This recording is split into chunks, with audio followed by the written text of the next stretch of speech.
Everything was no, no, no. They put like a home security system in our house, and it was to keep me in, not to keep burglars out, dude. And I remember sneaking out anyways. So like, I sneak out, and then I'm like going and just boom, boom, boom, like these fucking lights come on, and it was just nuts. Like it really was. It was CPTSD at its finest. And my friends would just like, no, you're not like, no, just come. Like, you don't have to go home, you know? But they were worried about me. They didn't want me to go home. They hated my parents. The last time I ran away was right after my birthday, and I asked my dad for some money. And because all I had was like music and like shoes, you know, like at the time, like I was a teenager. So I wanted nice things. Like, that's all I cared about because I couldn't go anywhere. So that's what I don't know, that's what I was into. So when I would get in trouble, like they would just take away, like they took away all of my clothes once and left me with like two pairs of clothes.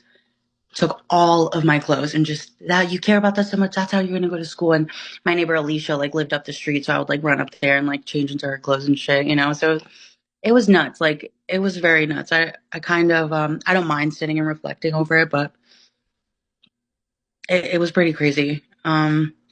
Luckily, again, I thought it was normal because Alicia's parents were like that. So sometimes she would come to my house and I would always leave my window open for her and she would just climb in and like sleep on my floor and then get up and go before I even woke up and we would go to school together. So very normal for us.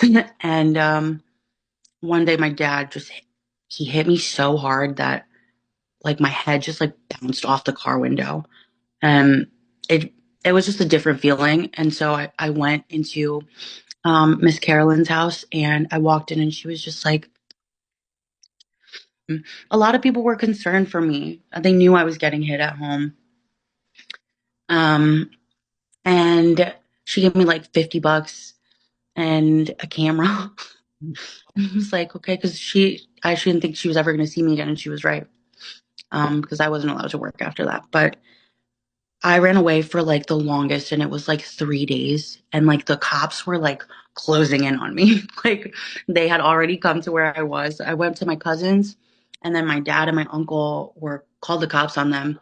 And then my cousin was like, I'm sorry, like you can't stay here, but I'll take you where you want to go. And so then I stayed with my boyfriend for like 2 nights. And then I remember just waking up because like he went to school and he called me and he was just like, listen, you're gonna have to like turn yourself in because like they're coming. Like they're gonna come to my house again. They had already been there. So I walked to the shop, right?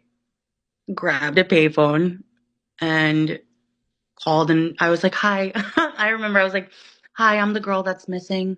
I I'm missing. I'm here at the supermarket. They picked me up. I remember getting there. My parents were already like in a room and they're both sitting there like in this little room, those little conference rooms and stuff. And I just remember this lady sitting down and like another lady coming in and this lady was like, um, do you mind showing me like what's here? And I was like, okay. And then she just kept like kind of prodding because I don't think I was really gonna say anything, and I was like very uncomfortable. So clearly she wanted to see, you know. And then she was like, "Are you okay?" And I was like, "I don't want to go home. I don't want to go home." And she was like, "Okay."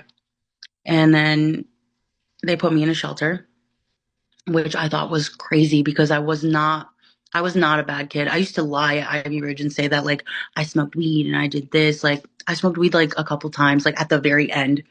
Um, I think I wish I did, and I think I made up for it since then, but I really wasn't. I was just dying to go to friends' houses, and I'm going to honor that because I was rewriting my story for so long. After you get to Ivy Ridge, it's like you're not allowed to say, but I was getting like the dog shit kicked out of me, you know, and I think I was a pretty normal kid, and I ended up being a really tough kid because I took those beatings and just still kept, you know, going on. So Dyfus got involved in my house.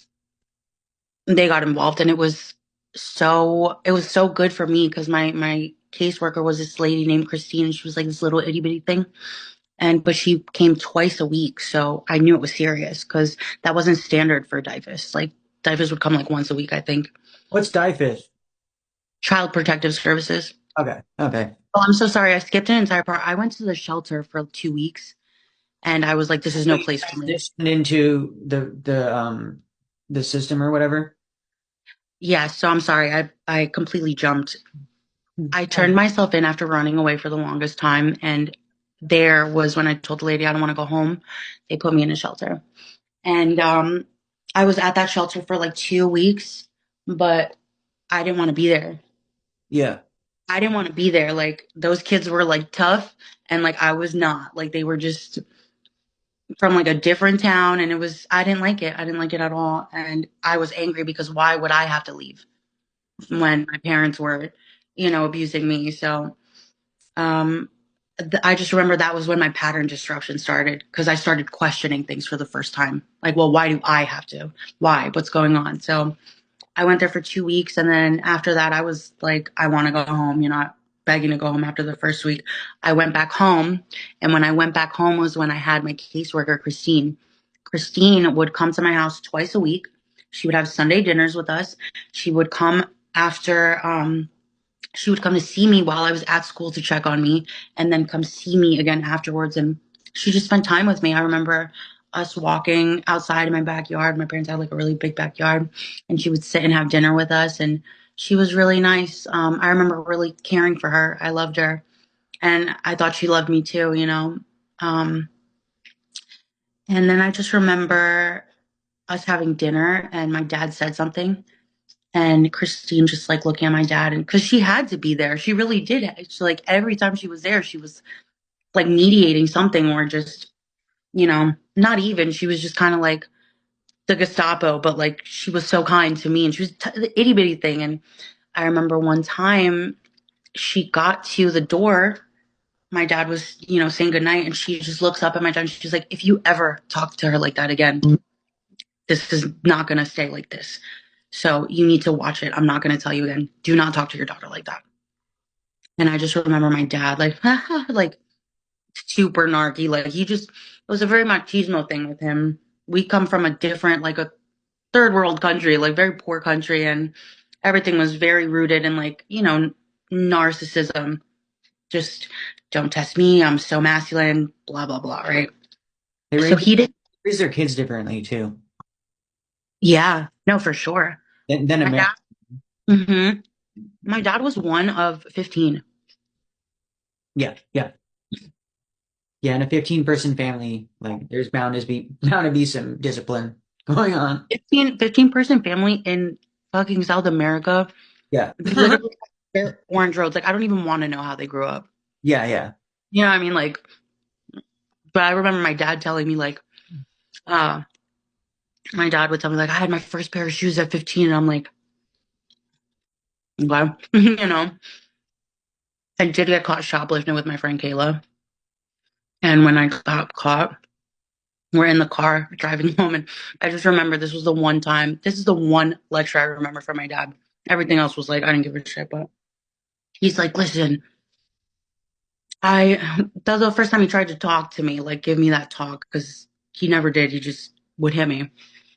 And he's in the car and he's like, listen, when I was your age, I was crazy too. I was crazy. I used to steal chickens in the backyard with your Uncle Jimmy, and the neighbor would come out and shoot at us.